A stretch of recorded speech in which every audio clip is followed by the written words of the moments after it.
मैं नेहा, छोटे से शहर की एक मिडिल क्लास परिवार की बेटी। मेरे पिताजी ने मुश्किल से हम 3 बहनों को बड़ा किया है। फिर परिवार पर दबाव होता है समाज का, शादी का, तो पिताजी ने मेरी शादी करवा दी। शादी हुई। मेरे पति का घर भी छोटा था, वो भी छोटी सी एक प्राइवेट नौकरी करते थे। वो ट्रक ड्राइवर थे। माल ले जाने लाने में अक्सर वो दूर दूर जाते थे। 2-3 दिन तक घर से बाहर ही रहते थे। आनंद के माता पिता और एक बड़ी बहन थी। बड़ी बहन की शादी तो हो गई थी, लेकिन कुछ मनमुटाव के चलते वो अभी भी हमारे साथ ही रहती है। सही बात तो मुझे नहीं बताई, लेकिन मैंने ज़्यादा पूछा भी नहीं। मैं अक्सर घर में रहकर घर का काम करती थी। इतना मुश्किल नहीं था, क्योंकि काम तो मैं मेरे घर पर भी किया करती थी। पति भी अच्छा है। मुझे लगा कि अब इस घर में मेरा भाग्य जुड़ गया है। 6 महीने के बाद ही मेरे पति का एक्सीडेंट हो गया। जैसे ही यह खबर आई, मैं बेसुध होकर ज़मीन पर गिर पड़ी और जब मैं होश में आई तब तक सब हो चुका था। जो आप सोचते हो ऐसा कभी नहीं होता। परिवार में एक ही बेटा और वो भी चल बसा, तो सोचो उस परिवार का क्या हो रहा होगा। मैं अभी भी उनके घर में थी और जैसे कि होता है ताने शुरू हो गए हैं कि मैं इस घर के लिए शुभ नहीं रही। मेरी क्या हालात है मैं बता नहीं सकती। आंसू रुकने का नाम नहीं लेते। कुछ समय के बाद घर में खाने की समस्या होने लगी। उनके पिताजी की पेंशन से इतना नहीं हो पाता था, तो मुझे मेरे पिताजी के पास वापस भेज दिया गया। मेरे माता पिता भी अब बहुत परेशान थे। एक बार मेरी शादी के बाद वो अब छोटी बहन की शादी के लिए रिश्ता ढूंढ रहे थे, लेकिन अब मैं घर वापस मेरी शादी की चिंता होने लगी। मेरी दूसरी शादी की। मेरे मन में कई सवाल आए कि क्यों अब मुझे शादी करनी है। क्या मैं अकेले नहीं रह सकती? आखिर क्यों मेरे माता पिता मेरी फिर से शादी कराने की बात कर रहे हैं? इतनी तो मैं काबिल हूँ कि अपना पेट भर सकती हूँ। यह बात मैंने मेरी माँ से की।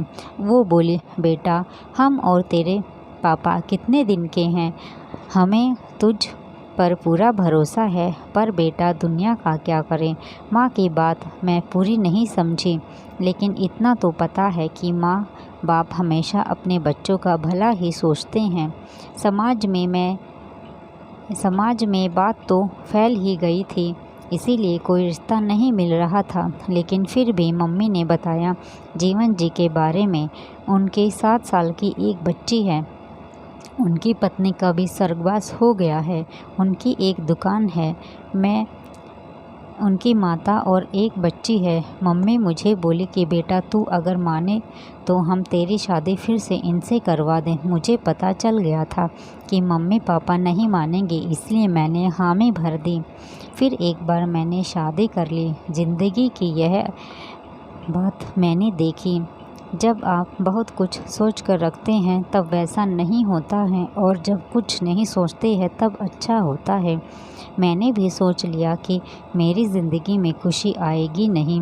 मैंने सोचा था कि मैं जहाँ जाऊँगी मुझे दुख मिलेगा। यह मानकर ही मैंने शादी की, लेकिन ऐसा नहीं हुआ। जीवन जी के घर में मुझे अजीब सी शांति लगी। बच्ची कीर्ति बड़ी प्यारी थी। जब से मैं आई तब से मुझसे चिपकी रहती है। नहीं मम्मी बोल के सास का थोड़ा ख्याल रखना पड़ती है, बीमार रहती है। जीवन जी ने अभी तक शायद मेरा चेहरा ठीक से नहीं देखा। मैं समझती हूँ हम दोनों का एक ही दर्द है, इसीलिए मैंने भी उन्हें कुछ नहीं कहा। सिर्फ घर का काम और बच्ची, यही मेरी ज़िंदगी हो गई है। समय में बड़ी ताकत होती है। समय सबसे बड़ा मरहम होता है। धीरे धीरे सब कुछ ठीक करता रहता है। जाने वाले तो याद आते रहते हैं, लेकिन समय फिर भी हमें भरता रहता है। मेरी दूसरी शादी को अब 2 साल हो गए हैं और मेरी 2 बहनों की शादी अब होने वाली है। अब वो भी उभर रहे हैं। ज़िंदगी फिर से पटड़ी पर आ रही है। हंसी चुपके से आ रही है। जो होना होता है उस पर हमारा कोई ज़ोर नहीं होता है, पर उस समय अपने आप को संभालना बहुत ज़रूरी होता है।